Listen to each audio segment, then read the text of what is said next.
ಗುಣಮಟ್ಟದ ಶಿಕ್ಷಣ ನೀಡುವ ಸದುದ್ದೇಶದೊಂದಿಗೆ ಶ್ರಮಿಸುತ್ತಿರುವ ಪ್ರತಿಯೊಂದು ಮಗುವಿಗೂ ಗುಣಮಟ್ಟದ ಶಿಕ್ಷಣ ನೀಡುವ ಸದುದ್ದೇಶದೊಂದಿಗೆ ಶ್ರಮಿಸುತ್ತಿರುವ ಆರ್ಥಿಕವಾಗಿ ಹಿಂದುಳಿದ ಬಡ ಮಕ್ಕಳ ಏಳಿಗೆಗಾಗಿ ಸದಾ ಹಂಬಲಿಸುತ್ತಿರುವ ನಮ್ಮ ಹೆಮ್ಮೆಯ ಸರ್ಕಾರಿ ಕನ್ನಡ ಶಾಲೆಗಳಿಗೆ ಬನ್ನಿ, ನಮ್ಮ ಮಕ್ಕಳನ್ನ ಕಳಿಸೋಣ, ಕನ್ನಡತನವನ್ನು ಬೆಳೆಸೋಣ, ಸರ್ಕಾರಿ ಶಾಲೆಗಳ ಘನತೆ ಉಳಿಸೋಣ.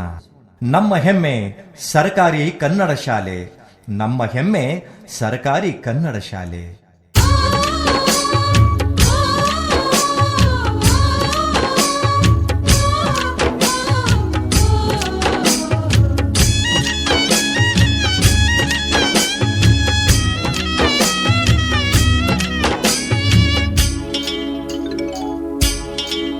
ಬಾರೋ ಬಾ ಕಂದ ಶಾಲೆಗೆ, ಅಕ್ಷರವ ಕಲಿಯೋ ಈಗಳಿಗೆ. ಬಾರೋ ಬಾ ಕಂದ ಶಾಲೆಗೆ, ಅಕ್ಷರವ ಕಲಿಯೋ ಈಗಳಿಗೆ.